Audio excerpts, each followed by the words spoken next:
All right. Hello, everybody. My name is Mandy Sally. I am the Chief Operating Officer here at the Woodhull Freedom Foundation, and I'm thrilled to welcome you to our June Censorship Series program. Censorship is a drag. So, as you could have guessed by the title, today we're talking about the bans on drag performance that have been sweeping the United States. As we talk today, 26 different states have introduced some sort of legislation aimed at banning drag performance. And all of the legislation looks a little different. And we'll talk a little bit more about that as we get into our program today. But out of those 26 states, 4 states have actually signed one of those measures into law. So this is highly relevant to what's happening in the country. And here at Woodhull, our censorship series is here to talk about censorship and the way it impacts our lives and the myriad of different topics and things that are censored in the country. So, I have a fabulous panel lined up for you today of brilliant folks who are going to be able to tell you about their experience of being censored and also how we can fight against these censorship, these drag bans, because they're a violation of our human rights. So, in a second, I'm going to introduce you to our panelists, but I want to thank you all for being here today. And don't worry if you're unable to stay for the entire panel program. We will be posting this to our YouTube page and our Facebook page. Please also feel free to ask us questions or make comments in the Zoom chat. We want this to be as interactive and as impactful as it can be. So without further ado, let's meet our panelists.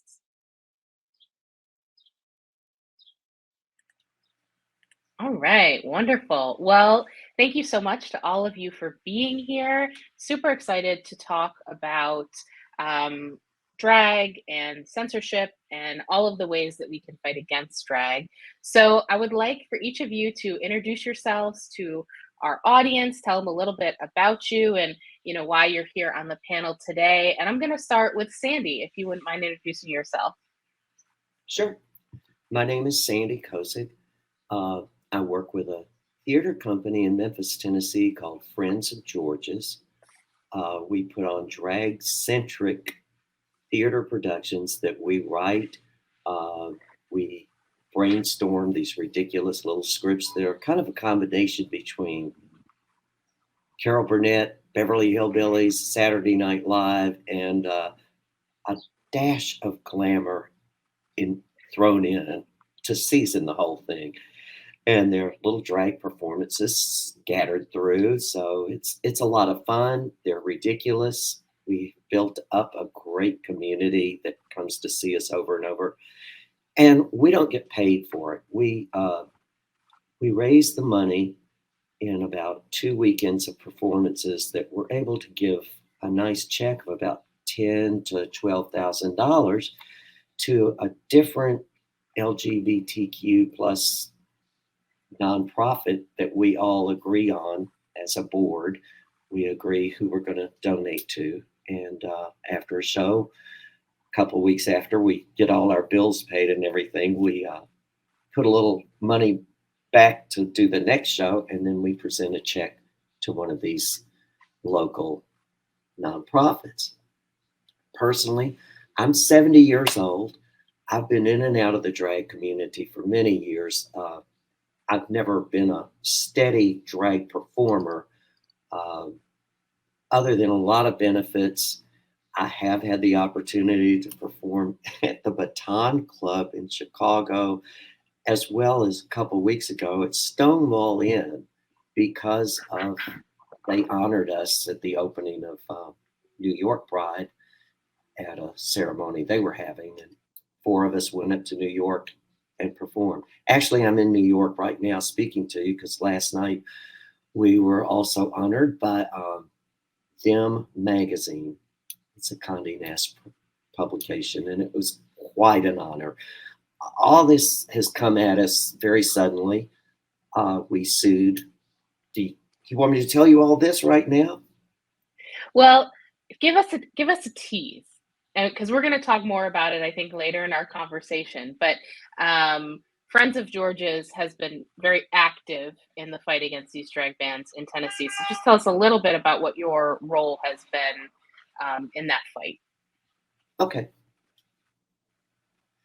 So, like I said, the group that I work with is called Friends of Georges.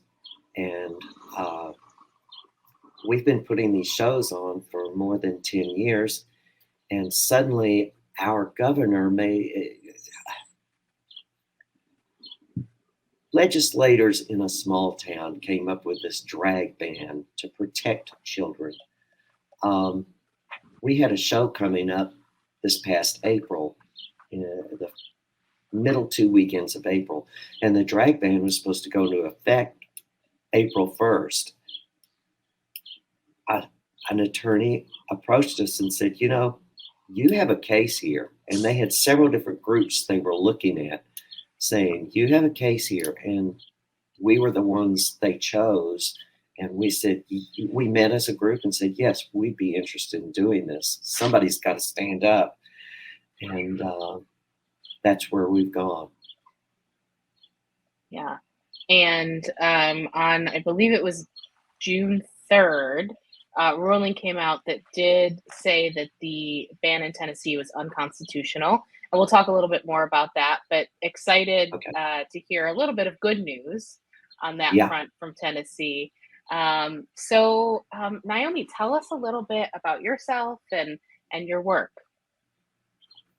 Yes. Thank you for having me, first off. I love to be in spaces with community and to see people from all over. So thank you for having me, and I'm honored to be here. My name is Naomi Dix. My performance pronouns are she, her, hers. I have been doing drag, or I have been in the drag art world since 2014. So it's almost 10 years, but not quite. I belong to the first and only BIPOC drag house, owned and operated drag house in North Carolina. It was started in 2013 by my drag mother, Vivica C. Cox, who was the first Black trans woman to also be the ED of a LGBTQ center in North Carolina.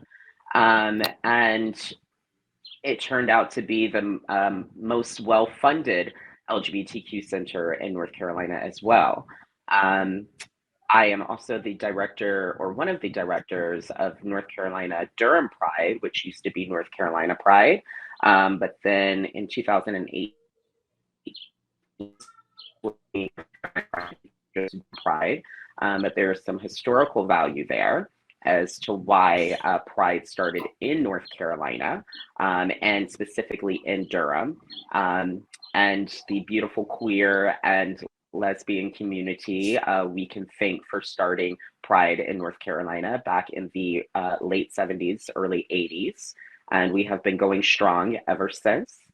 And then I also work in the nonprofit world for an organization called Latinos in the Deep South. Our main focus is providing access and language justice to healthcare providers, as well as offering and helping with access for the Latino community, specifically living in the South, to healthcare as well.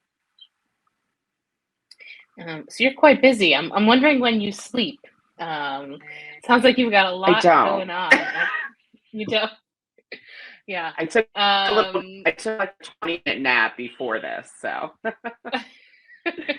So you're well rested for our conversation. We appreciate that. Sure. So last, certainly not, but certainly not least, JT, you are here representing FIRE, and you're going to give us some wonderful legal perspective on this conversation. But tell us a little bit about yourself and your work. Yeah, Mandy, thanks for having me on. It's a pleasure to be here. My name is JT Morris. I'm a senior litigation attorney at the Foundation for Individual Rights and Expression, otherwise known as FIRE. We are a nonprofit, nonpartisan organization committed to defending the expressive freedoms of all Americans. And so we've been watching the number of bills and now laws passed by various state legislatures banning and censoring drag shows with great concern. We also represent a student group at West Texas A&M University against the university president, who 10 days before the student group was set to put on a charity drag show on campus, the president came and said, "You're not putting that on, and I'm banning drag shows on campus altogether." Yeah, and I think that case, correct me if I'm wrong, JT, preceded a lot of what's happening legislatively at the moment. Is that right? Or when did that happen? So that happened back in March. So it kind of all ran in tandem around the time that you saw a number of these legislatures pushing these bills and getting them through committees. The president came out and canceled our client's drag show. Yeah. So, it's really unfortunate what's happening with cancellations and the rampant censorship. I would also say that a lot of this censorship is just downright discriminatory against the LGBT community, particularly trans and gender nonconforming folks. We've seen recently in Montana, I think it was just like a week or two ago, an individual who identifies as an indigenous two-spirit person was going to give a talk at a public library, just a talk about their work, not a drag performance or anything. And the library ended up canceling it, saying it would be in violation of Montana's recent recent legislation that they passed. So obviously this far extends beyond just drag performances, and we're going to get into that today in our conversation. So my first question is really about your personal experience, Sandy and Naomi, as performers, as members of this community. I'd like you to tell us a little bit about your experience since these laws have started to, one, be passed, but also just proposed, because we know that the law doesn't actually have to be signed into law for it to have an effect on people's lives. So, I'd love for you to answer that question for us about just your experience speaking, as yourselves. I'd love for you to answer that question. And I'm going to start with Naomi. Yeah. Well, first, I want to apologize for the lag in my video. So sorry about that. But yeah, I will say that I think I think that first and foremost, I want to say that the trans community, as you said, the trans community, specifically the trans Black and Indigenous and Brown community, have always been at the forefront of so much hatred when it comes to this community in general. And then we're now seeing it really spill over into the queer community and the gay community and the drag community as well.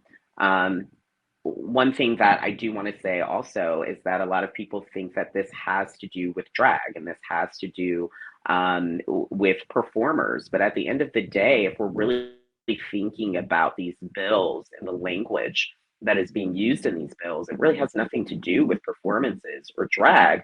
What it has to do with is the eradication of the trans community in general. And also just the language in which they write these bills. If you're really delving into that language, you can really understand that, again, this is just an attempt to eradicate a whole community of people, especially a marginalized community of people as well, which is something and a tactic that and when I say they, I mean the right side, and let's be honest, white supremacists have been doing for a very long time. And we are just now seeing it now that they have a voice, or more of a voice, ever since Trump took office. That was just kind of a green light for them to be able to find their own community and find their own voice to be able to speak out publicly about their hatred towards a community of people.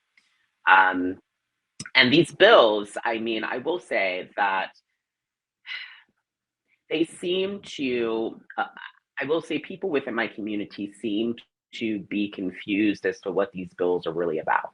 And I think one thing that's important right now is just making sure that we as performers, and then we as people who are on the ground and really doing the work and the advocacy work when it comes to these bills being filed and presented, just making sure that our messaging is very, very clear. We don't only have the responsibility of educating people who are allies to our community or who are unsure about our community or those who are interested in our community, we also have the responsibility and the platform to educate those within our own community. One thing about the right is that their messaging is always very tight and always very unified. And our messaging, when it comes to our community and when it comes to the left, we're such a diverse group of people that sometimes that messaging can be a little lost, because we are always wanting to hear different sides and always wanting to have different perspectives. But right now, it's so important to make sure that our messaging is super strong and super unified, and that we're educating those through through shows that we do, through events that we do, messaging through social media. Whenever we're putting something on social media, just making sure that when it has to do with the education of our community, that again, that messaging is super strong and super clear, and that we're not trying to sugarcoat anything, and we are being super honest about what is happening right now and the threat that is being geared towards our community.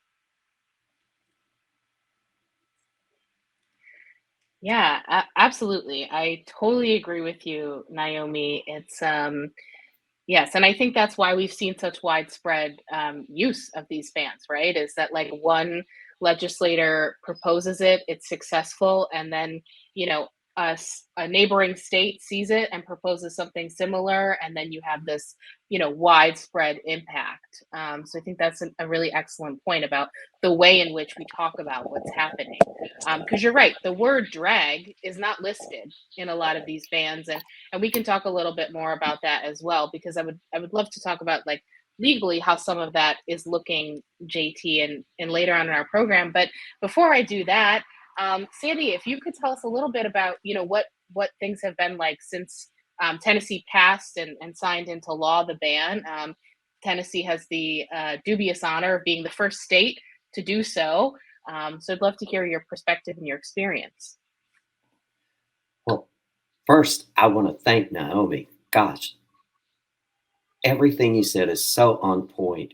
It's the big picture we have to look at and consider, and the language that right there, that's so important. All through our court cases or court case, um, anytime media approached us, we had to have talking points, and I kept telling the other board members, etc., we need to clear this with our attorneys, because what is written in these laws is so vague.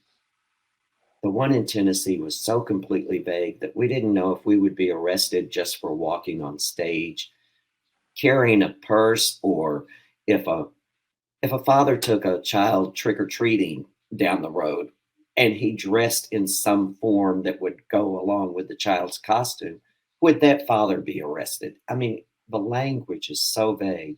And a lot of times you're right, they don't even say drag or drag performances, but there's a gimmick there. They can twist it. And I would I would suggest to anyone battling any of these is you really get your language down, because it's very important.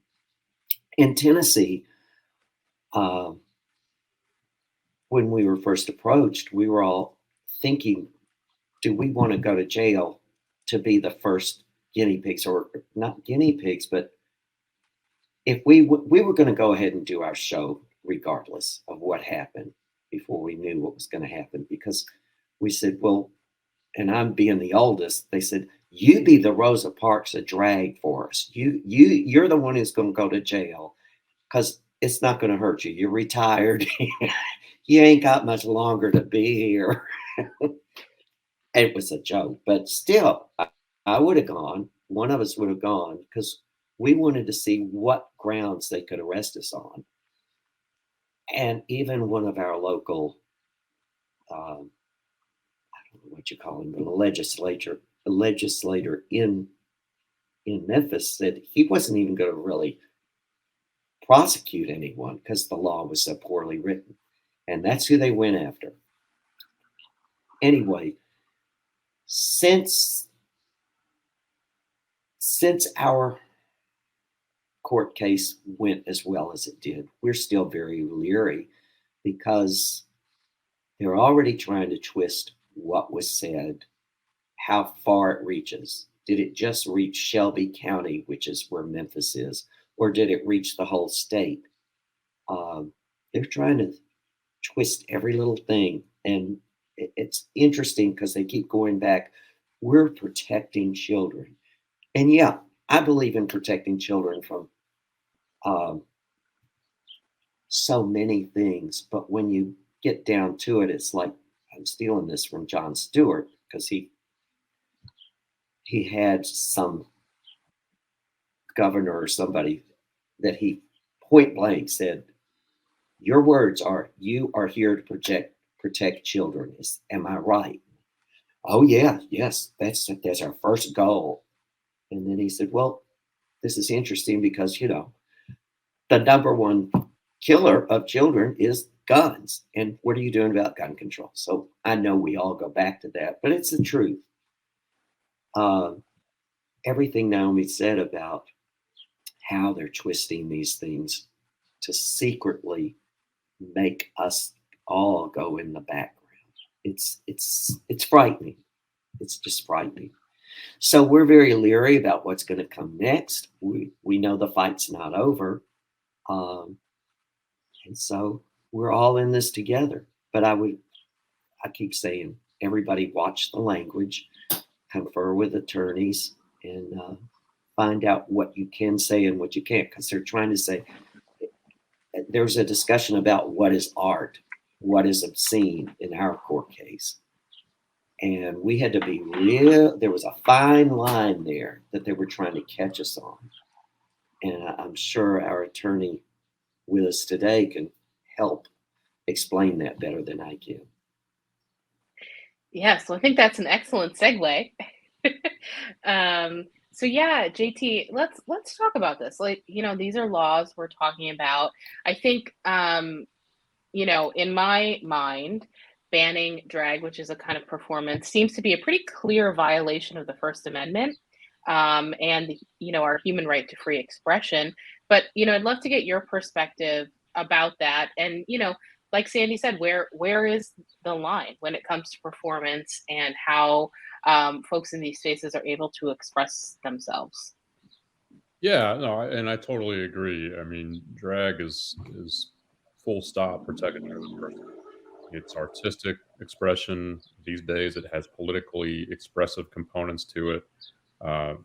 Very, very social, expressive messages that come with it. And just because it might not have a spoken word with it, doesn't mean it's not protected under the First Amendment. Just as a violin performance is protected, or ballet is protected, or the Dallas Cowboys dancing on the cheerleaders dancing on the sideline is protected under the First Amendment. So is drag. And we look at the history of it. Shakespeare, right? Back in the day, they didn't have enough female performers, so males had to dress up like females in order to put on Shakespeare's plays. You look at the history of Hollywood and Broadway, drag has been an essential component of that. And so it certainly, I think, is squarely protected as First Amendment expression. I think one of the problems is you have lawmakers and others who are twisting what drag is, simply labeling it obscene, simply labeling it pornography, when it doesn't meet the legal definition of either of those at all. But they use it as a vernacular in a way to advance and ultimately pass these bills into law. Obscenity is a very hard test for the government to prove. You not only have to show that something meets the prurient interest judged by sex, judged by community standards, but you also have to show that it lacks artistic, literary, scientific value, which drag obviously has. It's artistic expression. So even if it's getting close to that line of obscenity, and I think the majority of drag performance are nowhere near that, the fact that it's artistic expression, that it has politically charged messages these days, should protect it under the First Amendment. But you see a lot of these bills, and I think Naomi and Sandy both hit on this, with language that is so vague that it creates problems. One, because it chills drag performers. They're looking at these bills and saying, well, we don't know whether or not this captures what we do. Even if you put on a PG-13 drag show, is the fact that or engaging in salacious dancing, a term used in the Montana drag bill. Is that going to open us up to civil or criminal liability? So that's a problem. The other problem with vague language is it allows government officials to selectively prosecute or selectively enforce the laws against speech they don't like. So take the example of, an LGBT-oriented drag performance versus an Elvis impersonator. Because of that vague language, the government might not go after the Elvis impersonator, but they might go after the LGBT-oriented drag show. That's a viewpoint discrimination, which is, always going to be disallowed under the First Amendment.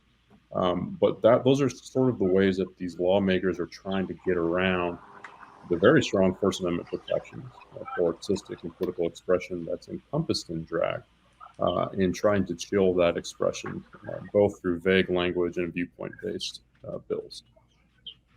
Yeah, and there's a phrase you use that I would love to just have you define for us a little bit more, and that's the prurient interest. I think I'm pronouncing that correctly, because those two words are the words that I see used pretty frequently in these bills. So could you tell us just a little bit more for folks who may have never heard that term before or aren't familiar? What does that mean? It's a pretty squishy term. It means something that is almost exclusively appeals to sort of that innate erotic instinct, that sort of erotic characteristic, and lacks any other values. So hardcore pornography, getting closer to purity and interest. Drag performances, right? Drag queen story hours, nowhere near purity and interest. But you're right, Mandy. Almost all the bills have this purity and interest language in them. And I think one of the reasons they have it in there is because it is such a squishy term that it allows government officials to selectively prosecute sexually oriented or sexually tinted performances they don't like, and say, well, this appeals to the purity and interest. And one of the problems, and I think the judge noted this in the lawsuit that Sandy's group brought, was that the Tennessee bill is really problematic because it doesn't have any safeguards to limit how the government can judge whether something is sexually oriented enough that it can regulate that performance in accordance with the First Amendment limitations. It lacks intent elements. For example, it doesn't say that a commercial owner has to knowingly allow drag performances in the presence of minors. It just says if he allows it, they're in trouble. Well, if a parent happens to bring their minor child to a pretty innocuous drag performance, does that mean that the commercial enterprise is in trouble? It lacks intent for the performers. It doesn't say that the performer has to knowingly engage in sexually performances in front of the child. Again, that's really problematic. It doesn't put a limit on that purity interest. And again, in the Texas bill, for example, it lacks those safeguards for political, for artistic, for scientific, for literary expression, in conjunction with its use of purity and interest. So you have purity and interest just out there by itself. It's this really vague term that's not cabined in by any affirmative defenses or any language that protects that artistic and that political expression that really is at the core of drag. And that's what makes these bills really problematic. Absolutely. I love the way you said squishy term. I think I might need to borrow that for future conversations about censorship. It's a legal term of art, let me tell you. That it sounds very official. Mm-hmm.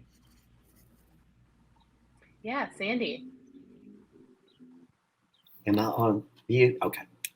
I just wanted to add, I spent about 10 years with a traveling tent circus as a circus clown back in the mid 70s through the 80s. I went to clown college in 77, and we learned slapstick. We learned all these circus skills, but the humor itself is burlesque humor. It's the kind of the basic form of slapstick, and it's humor that children of all ages can appreciate. And yes, it was slapping people, it was people falling down, it was male clowns with beach ball breasts and buttocks. There's certain roles like the big nurse, washerwomen that are just classic clown routines. Back then, I used to consider myself as a PG rated drag queen in a lot of ways because you put on makeup, you went out and you created these different characters in different situations, but it had to reach a 6 year old, a 60-year-old, and a 90-year-old. And so many, I mean, good drag does that. Yeah. So going back to what you said about prurient interests, they actually showed videos from some of our shows from the past. And I would recommend anybody in any state who is coming up against this, they will dig to find anything they think is objectionable. And what they showed was not much more than you could find on any cable network or Netflix. But it could be taken, there are references to sexual situations, but in burlesque theater, which is not necessarily strippers, but burlesque comedy, there's always been that. But they twist it. It's the language they use. And I think that's something we all have to be careful of. Yeah, and I would say it is often we see the case that in America, sex is used as a weapon to, or things of a sexual nature are used as a weapon to justify the banning, removal, shaming, however you want to say it. So I don't think that's new, unfortunately. No, It's just now exactly what you said, Sandy, being applied to drag and to any number of things, right? I mean, I think it's yeah, being applied we, in a lot of the legislation against trans folks in general, drag yeah. excluded. And I like how JT is familiar with our case in that the opening that our attorney Bryce Timmons did was he started by talking about a performance where men dress up with large breasts and mimic stuff that women do, and sometimes in a sexual way. He went on, he told a story, and then he said, we don't want our children to see this. What he was talking about was our national barbecue fest that we have every year in Tennessee, which is families coming to this thing, and they have a Miss Piggy contest every year, and each barbecue team dresses up. And I mean, everybody in the courtroom kind of went, oh.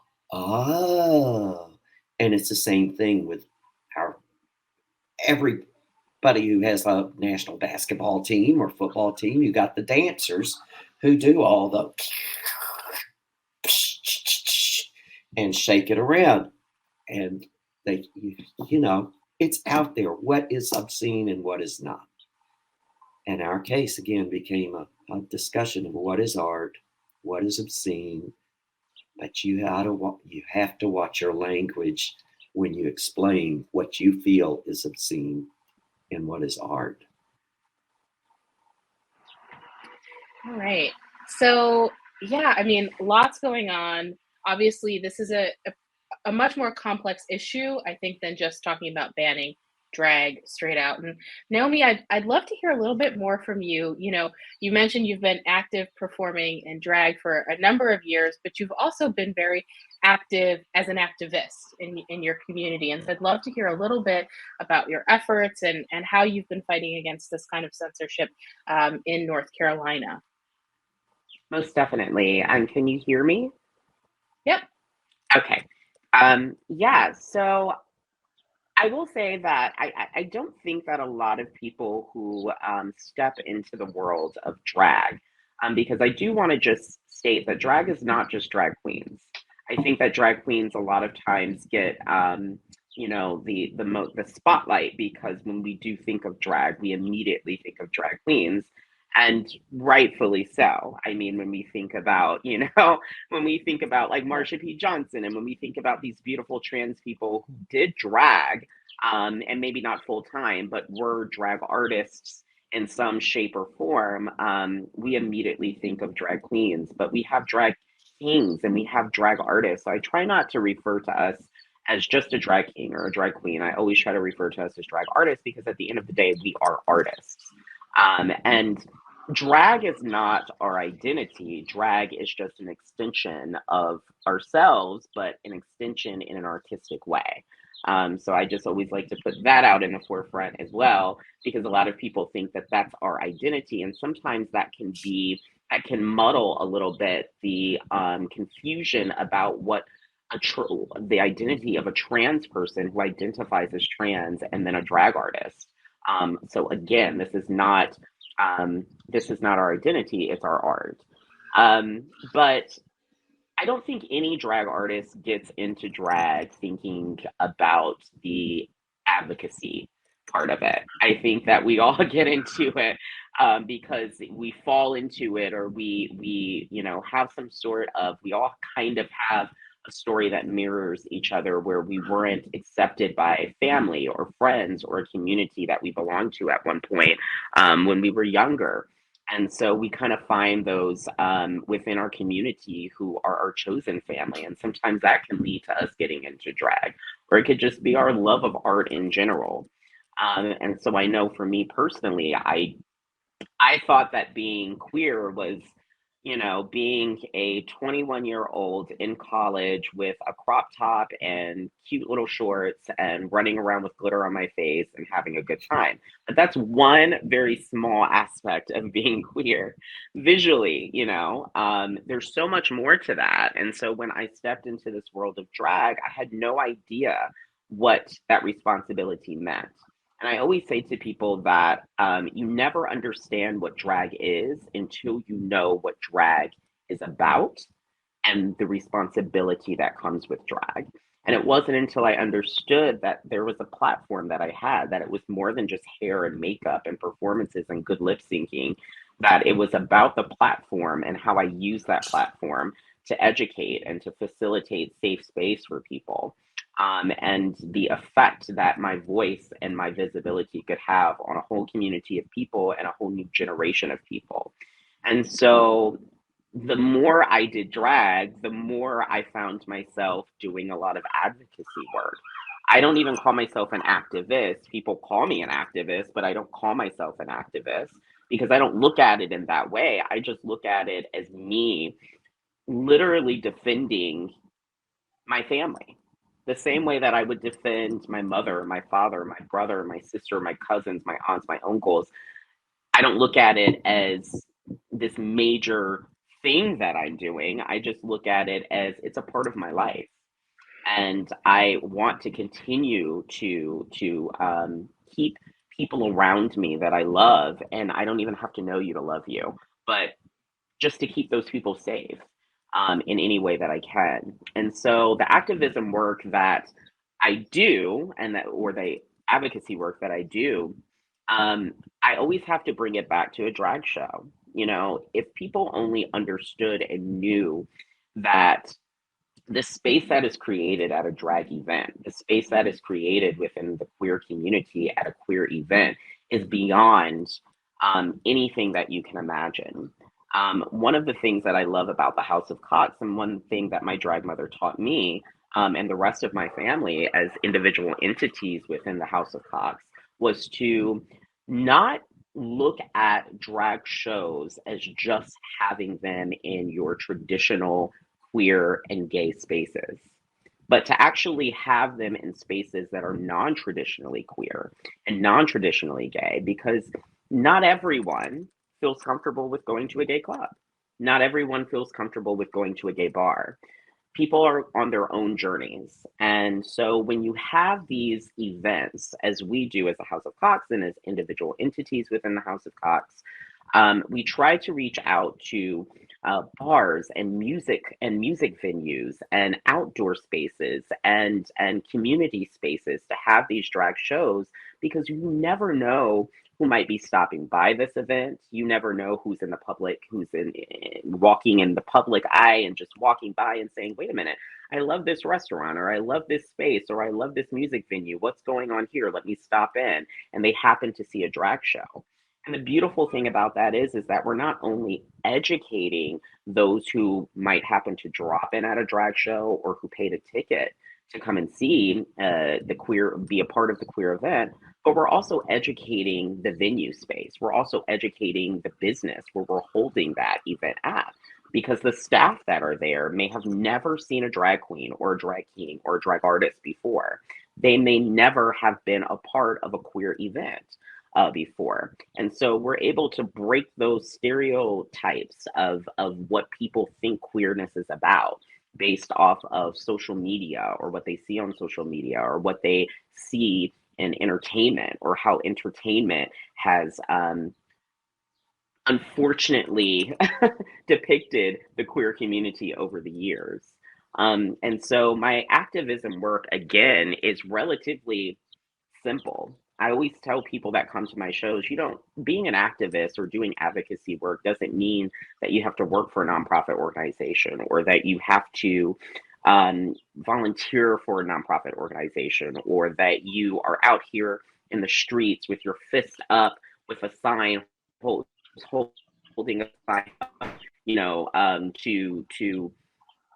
to support community or to be an ally. There's so many other ways that you can actually advocate for a community. And some of those ways are literally just showing up at an event, just being visible at an event. As I always say, the fight will never be over. We're always going to have this fight, but the fight will only get stronger with our visibility. And so when we have more people that are showing up at these events and showing that they are not scared, visibly scared. You can be scared inside, but visibly scared of these bills that are either being passed or presented or filed, and showing that you will not allow your voices to be silenced. That is advocacy work. So listen, we may have people who know the law. These people on the right side who know the law, and they know how to cross their T's and dot their I's when it comes to everything. They may think that they are the foremost noted authority on the law. What they don't understand is that this has nothing to do with their opinions about what they think the law is about. What this has to do with is, again, us being a community, and a marginalized community that has always been strong and had more numbers than the right has ever had when it comes to support for our own community.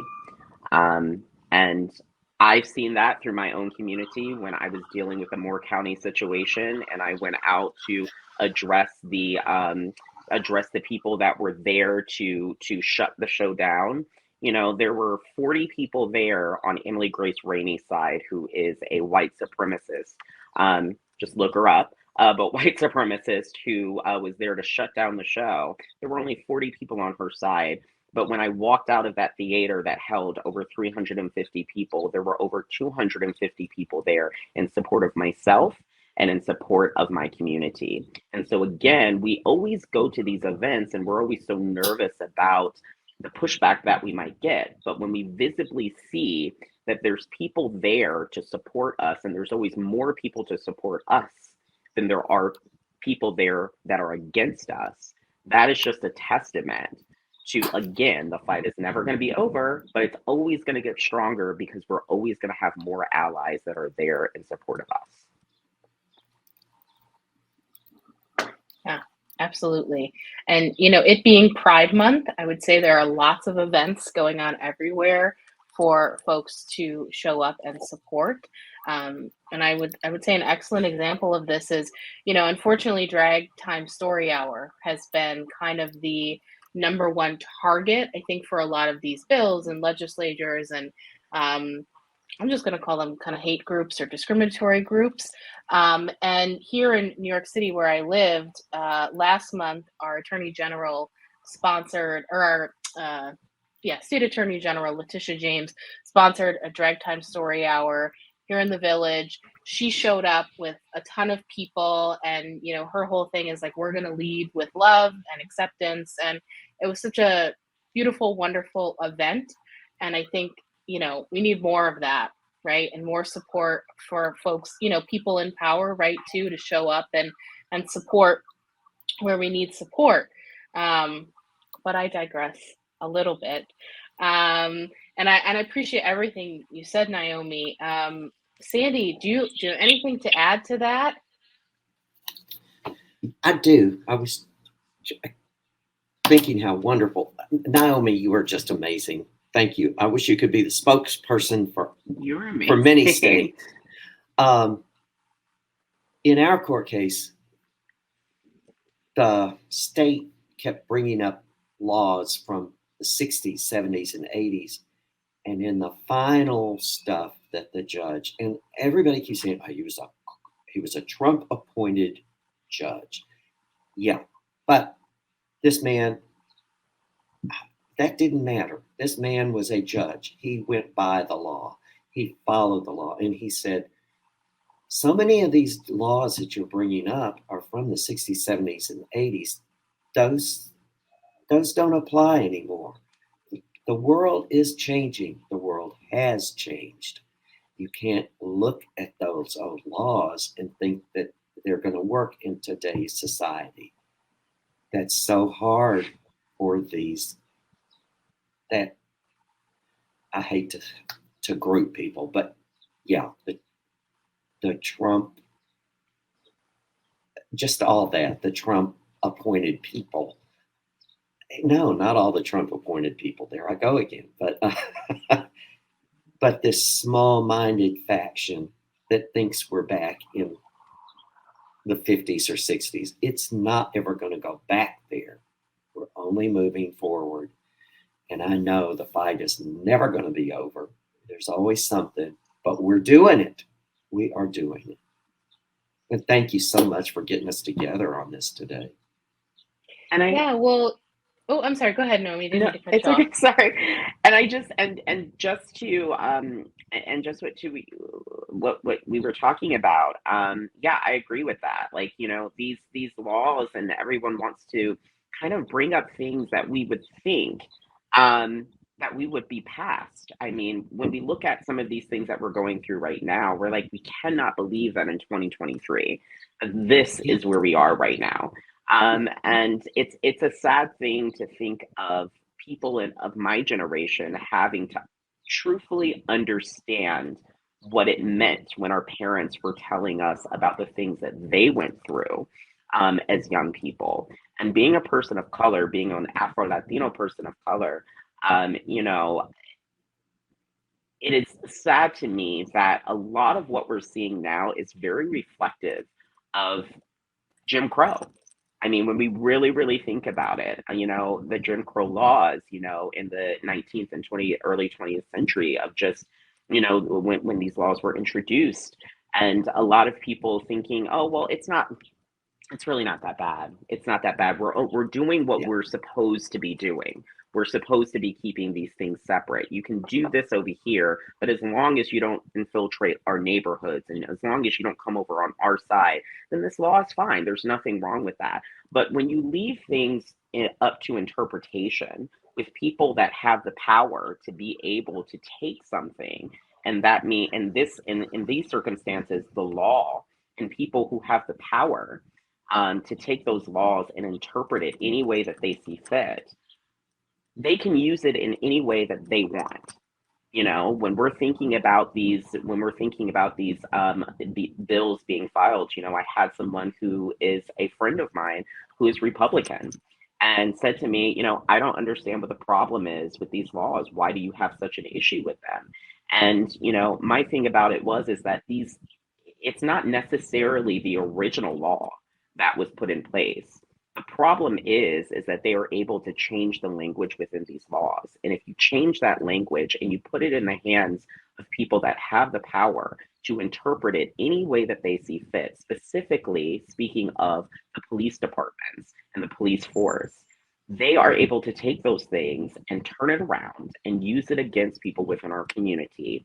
And and then say that we as artists or trans people are criminals. And so we just have to understand that, again, we are seeing these things that are relatively new to maybe a new generation of people, but it's not necessarily new to America. It's not necessarily new to Americans, especially people of color. I have been dealing with this my entire life.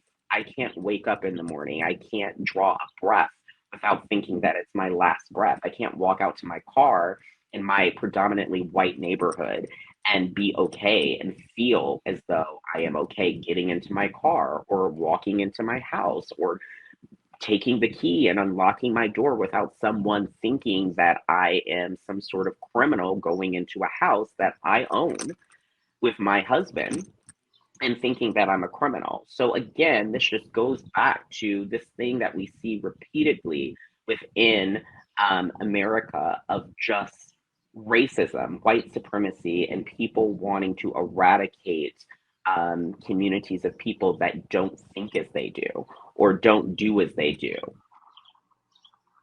Important for us to realize. All right. Yeah, Naomi, I think you make excellent points. And I really appreciate you bringing all of that up because all of these issues are connected, right? It's not just about one thing or one identity. And I think it's important that we're all coming together to support one another. So I really appreciate everything you just said. And unfortunately, I could talk to all of you all day. That's not the unfortunate part. Yeah. The unfortunate part is that our program is only about an hour long. So with that being said, my next question is for you, JT, and then we'll kind of wrap things up. But if folks are in a state or they're in an area where one of these drag bans has been proposed or signed into law, what are their rights in these spaces? What can they do to protect themselves or preserve their First Amendment rights? Yeah, and the answer I'm going to give is one most people probably don't want to hear, but you can always reach out to a lawyer. Legal groups like FIRE, for example, ACLU. Probably contact Sandy and get in touch with the people who represented Friends of George's. They'll be able to at least advise you, over your rights, the potential options you have. I think power in numbers and these things is a really good idea too. Just because a law has been passed doesn't mean we all have to sit down and be silent and take it. We can still advocate for it, right? People advocating out there, district attorneys are elected, attorney generals are elected. If enough people speak up against it, they're gonna listen, right? They're gonna hear that, and hopefully they'll change their minds and they just won't enforce the laws because let's face it, these laws are all affronts to the First Amendment and every American's right to engage in free expression. But again, the bottom line is, if you're worried about these laws, reach out to a group who's dealt with them, whether that's a group like FIRE or ACLU or some other lawyers, or just somebody like Sandy's group who's kind of been through the ringer with one of these challenges to these bills. And I think that's a good start for everybody who's facing that kind of challenge. Yeah, one of the things I often hear when I am at FIRE's events or working with FIRE is one of the best ways to fight against censorship is with more speech, not less, right? And so Yeah. I think, I steal that line a lot from you all, but this sort of chilling effect that makes us want to, or makes us nervous to speak out is working as it's intended. And so it's important for us to all use our voices to speak out, against these things when we can. So I want to thank all of you for being here. And before I let you all go, I would love if you would just give our viewers any sort of advice or thoughts you have about this topic. Maybe they're somewhere where they want to engage and they want to protect their community against a drag ban. What are some final thoughts, some parting words of wisdom you have for them?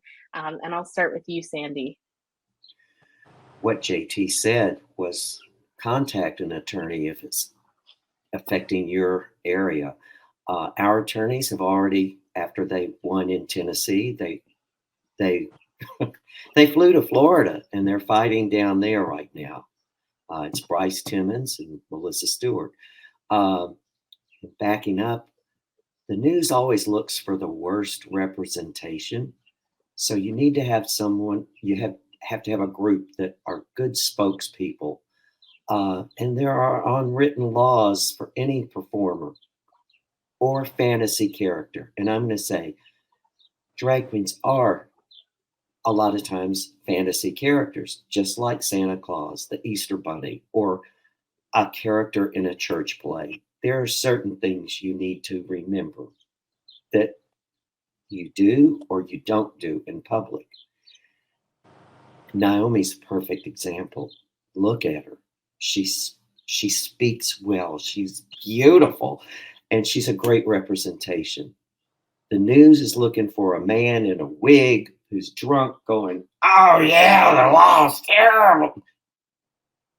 We don't need that. And not to put anyone down, but that's what the news looks for first.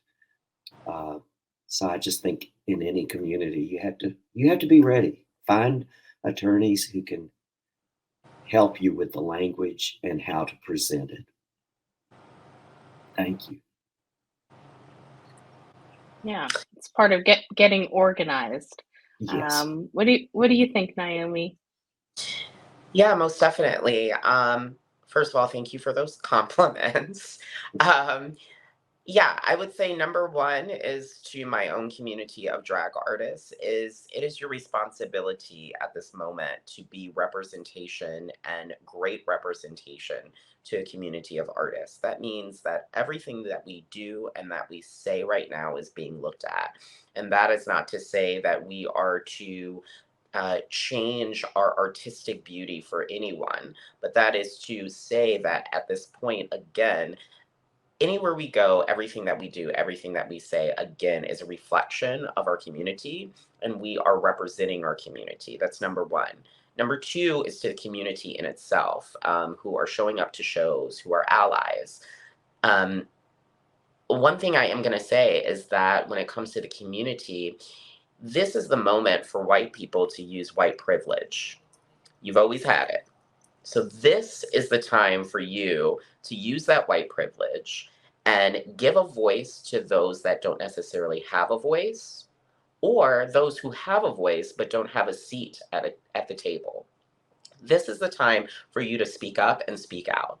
This is the time for you to open up the doors and give a platform to those who would normally be silenced. And when I say those who are silenced, I mean trans Black women, trans Black people, trans Black, brown, and Indigenous people, and just brown and Black and Indigenous artists in general. This is the time for you to use that white privilege and give space and give and allow us to have the time and the platform to be able to speak up and speak out.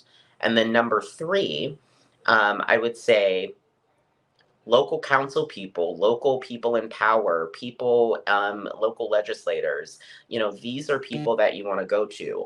Lawyers, as JT said. These are people that you want to confide in when it comes to looking for advice, when it comes to learning about the law. We have to remember that in order for us to have a clear message, we have to understand what that message is first.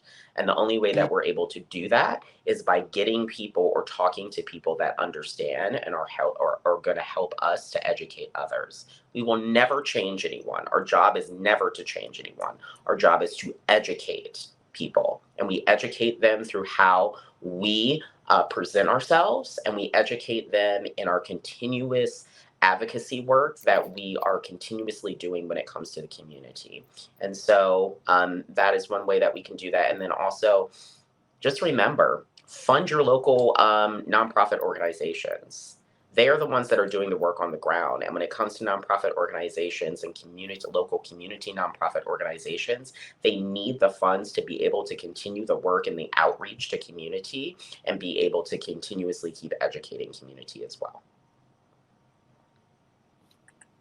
Absolutely. Well said. I think there's something for everybody, right? Something, a part we can all play.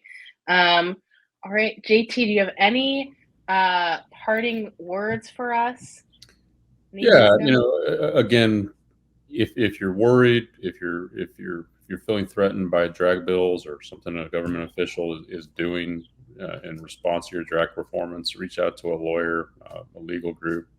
I'm sure there's a lot of us out there who are willing to talk to you and at least advise you. But second, I really love what Naomi just said. Educate. One of the biggest problems, I think, today in not only the drag performance bills, but book removals, attacks on the media, it's politicians twisting what expression is, calling it pornography, calling it obscenity when it's anything but. I think the advocacy, the education to push back on those labels and point out this isn't pornography, it's not obscenity. Like Sandy pointed out, a lot of drag is slapstick entertainment.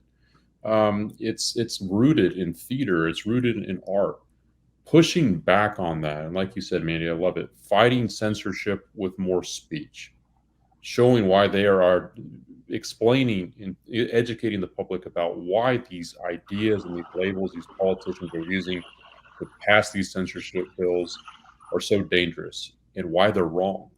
I think that it's a long game, but that sort of education, I think, in showing that they're twisting what this expression is, they're twisting what this speech is really important. So I would urge people, to educate others, to listen, not just hear, but to listen with an open eyes and open ears about what like people like Naomi and Sandy do and what they're telling you this is.